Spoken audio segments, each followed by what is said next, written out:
What's up, everybody? Yeah. We got Family Beach Day today, so let's go.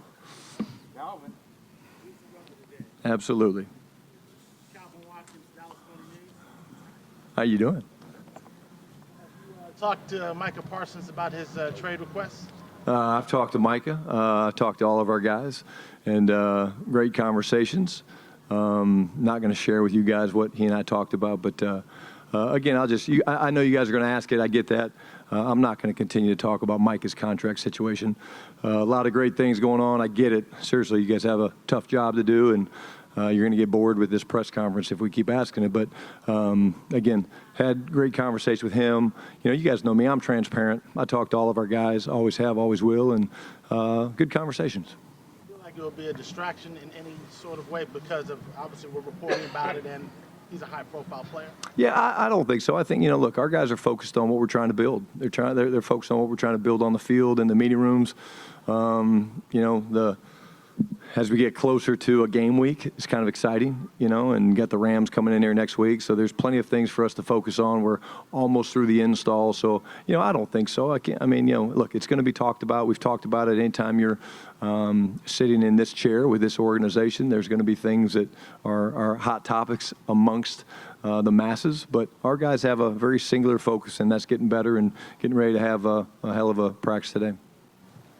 Until DLLS Cowboys, just from an administrative standpoint, do you expect him to be at practice as he was the past few weeks? I mean, is there any expectation on how he's going to move out here going forward? I would hope so. I would expect to see him out there today, and again, we'll see about that. But like I said, the conversations and stuff that he and I have had, we talk about a lot of different things, and all very positive.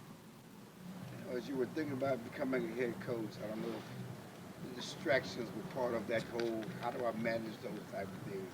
I guess the honeymoon's over, so to speak.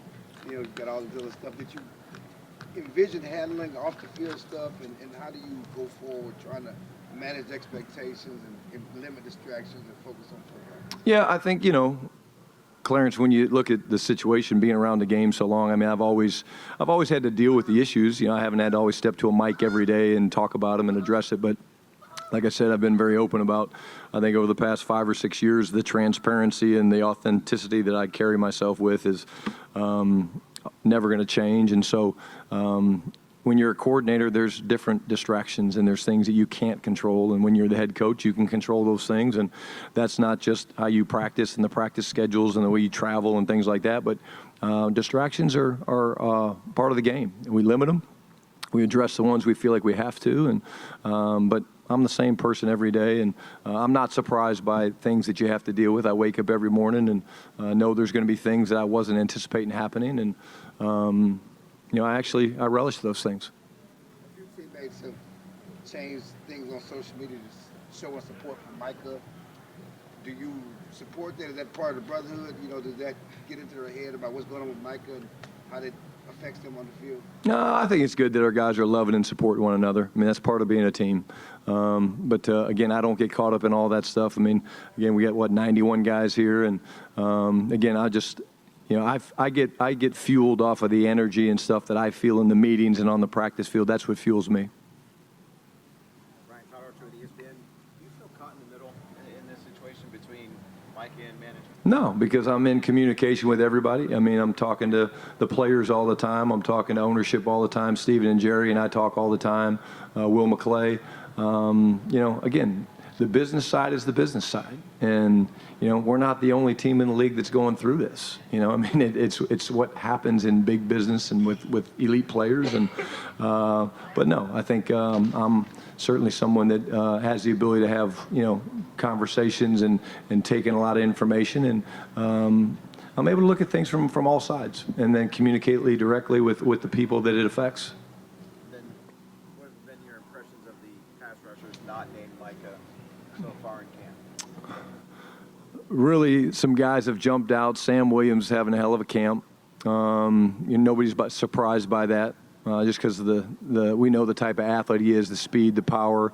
Donovan Ezaraku is showing up for sure. We've talked about him a little bit. Just his first step quickness is really incredible. The ability to run games and the suddenness of the games. Dante Fowler's having a great camp. Marshawn's doing some good things. So really, most of those guys have showed up. They're giving our tackles, great work. And from the inside, Osa's always going to do his thing. Solomon's been great. Mozzie's been pushing the pocket. Again, I love the competition. You guys saw a little bit yesterday or 2 days ago, I guess. We did the one-on-ones. That was fun film to watch. Watch the not just the receivers, DBs, and tight ends and safeties and backs, linebackers, but I always default to watching the big guys and watch them go, bat a little bit, because when you have pads on, that's the stuff that gets you excited. But I will think that, again, we can create problems with people because of the way we play initially with the attack front, but also with the depth that we have on the defensive line. John Machado with The Athletic. What did you guys like about La'el Collins? How do you think he fits for you guys? He looks amazing. I was here when LC came back a year or two ago, whenever it was, and when I saw him yesterday, I was like, wow, he's really he's thin in a good way. He looks like he's been busting his ass, and obviously the experience, we feel great about that, and it was good to see him. The guys were excited to see him, but just trying to add some veteran presence in the offensive line. We're beat up a little bit over there, but it was good to see him, and he looks great. And then do you expect to have Tyler Smith out there today? Yeah, I do. Yep, I do. Nick Harris, 4-Star Telegram. Other than being on the sideline and on the field or in meetings or whatever, what value has Micah Parsons brought while you're up in camp? I see him teaching the young guys, man. I see him, leaning into, Donovan, teaching guys, hey, attack the offensive tackle this way. Hey, maybe counter with this, or hey, what'd you see there? Almost doing some coaching. I think that's really, really good, and he does a really good job of his football instincts are really impressive. He's very, very smart, and he understands the game, and but I love the fact that he's trying to lead into those guys, lean into them, and get them kind of caught up, and they listen because of obviously what he's done and how he's produced, and it's been fun for me to kind of look across the way and see him after maybe the ones leave, and he's got a couple of those guys he's talking to about different things, hand placement and stuff like that. You guys have thrown a lot of different nickel options with the first team. What have you liked about that competition? Love it. That's what we want. Again, we're moving some pieces around. The secondary, as you guys have known and asked, we're moving the pieces around a little bit. Duran being back now has been good for him to get those reps. Again, Keemon Hall's made some really good plays for us. He's an excellent blitzer coming off the edge. That's something that jumps off the film at you. Zion has done a nice job for a young player. I think you see some of the skills that we saw coming out of Kentucky that we really liked. But we'll keep trying different, groups and units. And the biggest thing from the nickel is the ability to communicate and talk. And I think offensively we're throwing a lot of things at them in terms of tempo, shifts, motions, things like that they're having to adjust to. And I will say that the communication has been very, very good from the nickels. Tommy Yarsh, DallasCowboys.com. 34 days after Myles Garrett put in a trade request, he got a deal done. Yesterday was 34 days until you guys open against Philly. Do you feel like Micah will be on the field with you? So you're just going to keep asking those questions when I told you that I'm just going to keep saying I'm not talking about Micah's contract situation. Micah's a competitor, and I hope to see Mike out there soon. And when the business gets worked out, it gets worked out. And then we saw some of the tight ends working with the tackles in practice the other day. How important is it for them to kind of be on the same page when they're in line together? No, it's huge. I would say actually looking back on last year, that was one of the areas that we weren't very good at, Tommy, getting the tackles and tight ends to communicate and talk. And so we do different things, but those group periods where those guys work together is critical because you're teaching these guys how to communicate, how to talk, how to share information. If you think about it, when you look at the way the game's played, the center gets up there, he addresses the ball, he makes a point, he has the communication, and then it's got to get passed up and down the line. One of the things that the music does, other than just, create energy, is it makes our guys have to truly talk because it's a little loud at times, especially when we're on the far end down by the speakers. And those guys have really done a nice job. It's a credit to Connor and Clayton and then, of course, L-Dub, that those guys are doing a much better job. But without those periods where they're working together and they're communicating, we're changing the looks on them from the front, whether it's a tackle bubble, tackle covered look. Without making them do that in a group period, it's never going to be as good as it should be in the team period. So that's why you do those drills.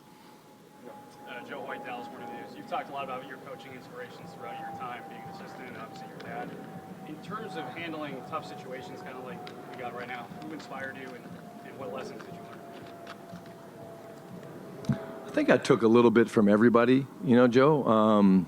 My dad was always very forthright, very upfront.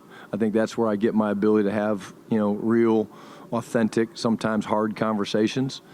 But again, I think, at the end of the day, I'm who I am. And when I bring a player in, whether it's a good thing or a bad thing, whether it's a hard topic, whether it's a great, exciting topic, whatever it is, I'm going to always be authentic. I'm always going to be true to who I am. And I don't shy away from having real conversations with these guys, just like I don't shy away from having real conversations with the coaches and my family, and that's just the type of person I am. I would rather get everything out on the table and have us at least understand where we're coming from on both sides of it. And at the end of the day, I can deal with that. And sometimes people like what I say, sometimes they don't. But at the end of the day, it's coming from a place of that I care, and I'm committed to doing what's best for this team to win a championship. No Miles Sanders last practice. Are you expecting him to be out there today? Yeah, I think, I'll find out when I go in there a little bit today, but it could be a couple days for him. But again, nothing that we're worried about. Jeff Gould with Fox 4. Forgive me for one more question on Micah, but you've talked about from the start when you took this role just how important relationships are to you. You spoke specifically with Micah about how you've been building that relationship going back years, even being on the offensive side of the ball. How grateful are you for that, and how much can that serve you in this situation? I think that's a benefit, Jeff. I mean, I think the fact that I've been around and I know a lot of the players, and I'm not just whatever got the job late January. I'm not 7 months into this thing where I'm still getting – these guys have seen me from afar on defense and on offense, really, from the time I was a consultant, but then being here the last couple of years. I think they know me. I think they know what I'm about. But again, you do as a head coach when you first take over and you've been on the offensive side of the ball. I mean, I've worked extremely hard at developing those relationships with the defensive guys that maybe I didn't know as well as the offensive players, strictly because I spent so much time with the offense. And that's why somebody asked the other day, like, why do you have the offensive coaches go and spend time with the defensive coaches during stretch and vice versa? It's not just to talk trash. It is to get to know them a little bit and to have some fun, because I know how important that is. And, I think it's I'm a relationship guy, man, and I'm never going to apologize for that. And some people think, oh, hey, maybe he's soft. I can promise you I'm not soft. You guys saw that a couple days ago. But relationships are important to me because that's what makes the journey fun.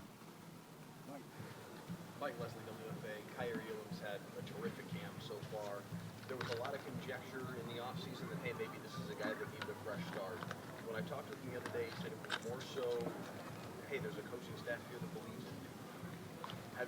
How have you seen your interaction within your coaching staff's interaction with him, and how have you seen that support maybe lead to the results we're seeing? Well, first of all, I love that because I think that's so important. Part of our job as coaches is to build confidence, to make these guys know that we believe in them. And it doesn't matter if the first guy on the big board or the 91st guy, like all these guys can play. All these guys can help us win. And it's our job to do that. I mean, we talk about Tyler Guyton, Tyler Guyton knows that we think he can be elite, all-pro left tackle. And does that make a difference? Hell yeah, it does. Because when you talk to Tyler Guyton about that, or you talk to Kyer about what a great camp he's having, man, you're seeing things so well. You're reinforcing to him the things that he's already feeling by his performance on the field, but you're letting him know that we as coaches and we as the experts per se that spend all the time watching the film and evaluating, we see it as well. And so it doesn't mean you don't coach them hard. It doesn't mean you don't correct them. But every chance we get to really talk to these guys about what their ceiling is, and man, we just see it, man. And you should be confident. You are playing great. We'd be missing an opportunity if we didn't take advantage of that. Dallas Cowboys TV. Troy Pride's been also a guy that's been making plays for you throughout camp. Just how pleased have you been with his consistency so far? Yeah, great word, consistency. Love the athlete, man. Love the change of direction. Love the quickness that he's shown. And then you talk about just a competitive guy. He plays till the whistle's over, and he's one of those guys that it gets a little chippy in there with him. But again, you guys know me. I love guys that have a chip on their shoulder, and I think TP plays with a chip on his shoulder, and it's very evident when you watch him play. And he'll be that way a little bit today because we're in pads, and it'll be good with our guys kind of thudding around a little bit today. Bill Jones, CBS Texas. You talk about positive coaching, instilling confidence in your players. Is there someone from your past who did that for you, either growing up or college or anything? Pete was that way. I mean, Pete Carroll. Coach Spurrier wasn't as much that. He was, depending on, during the week, he was kind of that way. And on game day, it was, oof, Jekyll and Hyde. And I love him to death. You guys know that. I've told a lot of stories about him. I've learned some swear words from Coach Spurrier on game day that I didn't, and you guys know I do swear too much. But I'd say the two guys that jump out at me in terms of that type of deal would be Pete Carroll and Dan Quinn. Two guys I'm very close with, two guys that, we've spent a lot of time together. And but it's not even that. I think, I've shared with you guys 4, 5, 6 years ago, I was kind of a little bit down and dejected. I think when I was leaving Seattle about man, I've missed my opportunity maybe to be a head coach. And I did a really deep dive into myself and what really mattered to me. And I looked back and I said, what I remember about winning the national championship in Florida was more of the people. I don't remember the exact score of the game when we beat Florida State. I don't remember the score of the game, the first game of the year. But I remember times in the locker room, hanging out with my teammates, James Bates, Lawrence Wright, Sammy McCorkle, Ike Hilliard. I mean, I remember that. And so it's the people side of it. And I think sometimes in today's day and age, you get caught up in the madness of the business and everything, and you realize that, what matters and what you're going to remember is the people side of it. And I think that's why, I have not had the chance to really look at it, but why I love Hall of Fame weekend so much is because I think you see these incredible athletes and they finally get the call to go into the Hall of Fame. And it's like they realize as they're looking out over not only their families and the fans and the people that helped them get there, but they're looking at, again, their peers and the ones that they played with and alongside. And that's what matters, man. It really is what matters. And so, yeah, that's kind of the way I'm wired. Newy Scruggs, NBC5. You mentioned the Rams coming in here. What do you use that practice time for your running backs to get your evaluations about where you're going to slot these guys and going into the season?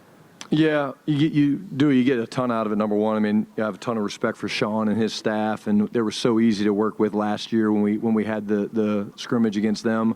But in terms of the running backs, right, you're looking at different fronts, you're looking at different matchups, you're looking at different linebackers. Like, our guys are kind of getting a feel. There's a scouting report out on each other, right? Like, if you're Javonte and all of a sudden Sanborn's going to blitz, like you kind of have an idea because they've been going against each other for so long. Okay, he's going to take me on with his near pad, or hey, he's going to fake left and go right. So I think it's just going up against a different jersey, going up against some different looks, some different fronts. And Sean and his staff have been great to work with. And they're a damn good football team. They're physical. We'll be smart with who we play in the preseason. So it's a chance for you to get a lot of really, really good work with maybe some guys that aren't going to play in the preseason. And again, just he and I talked 2 days ago, and we've kind of finalized the practice schedule, and it should be a hell of a competition. You're halfway through these 16 practices at camp. Anything you really like, anything you don't like that you want to change up going into the second half of camp? I think we're taking care of the football better. I like that. I think early on we were turning it over a little bit too much. I think offensively the big plays are starting to show up. We're starting to connect on those. You guys asked me about that the other day. That normally takes time. I love the energy. I love the physicality. I've talked about how we're trying to create calluses and things like that. And I love all the reps we're getting. I mean, really, we're going to mix in a little bit of 7-on-7 and 9-on-7 at some point, but I mean, we're getting upwards of 65 to 68, 70 plays of 11 on 11, and it's been really, really good. And we're getting a lot of guys rolling through, and the evaluation process is ongoing. And again, that doesn't slow down as you get into these game week preps. Preseason's not about pulling back. It's about pressing ahead, and that's kind of what we'll do.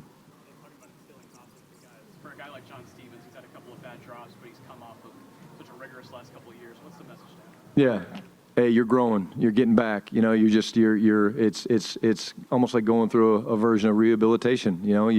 You've done the rehab to get your body to where you can be out on the field, and now you're running and your body's going so fast, and you're like, oh man, I'm open. I'm going to catch this, and then you want to catch it and you want to turn up field, and so you drop it. There's zero concerns about his ball skills. He's got elite ball skills, but you point out the great things he's doing. guys like that, you always point out the things that they're doing really well and how amazing it is that you're back already and you didn't start on PUP. And, man, what a testament to you. And, hey, you're going to kick the rust off, and don't worry about that. And that goes a long way with these guys. All righty. You got one more? Sorry, it's an easy one. About Micah. No. Oh, yeah, here we go. Next. You had a stay day yesterday, I believe. Why do you continue that? What do you like? Yeah, I've told, these guys that if they give me everything that we want as a coaching staff in terms of the energy and the running and the chasing and the pursuit and all that stuff, that, we will take care of, them and give them days like that where we're going to meet. We're going to give you a chance to catch up on film. That's the other thing, that the meetings get longer, and so you're able to kind of stay up to, par and get caught up on some of the film. But let's take care of these guys. And you got 91 guys, whatever, and so the resources, they do get spread thin at times. And so it's about the focus of, okay, we're not practicing today, but you are competing every day to get your body back to where it is so we can throw a hell of a practice today. Say again? Big on having a vet day. No, I mean, again, there's different versions of what is a vet day. Do you just not go out there with any stuff on? There's different versions of that. Some guys you want to be smart with. It's a physical game. But no, we're a team and we're a family, and therefore we're going to try to act that way all the time. Are there certain things that do change it from time to time? Of course. But no, we like having everybody out there working and watching and leaning into one another. Good. Thank you, guys.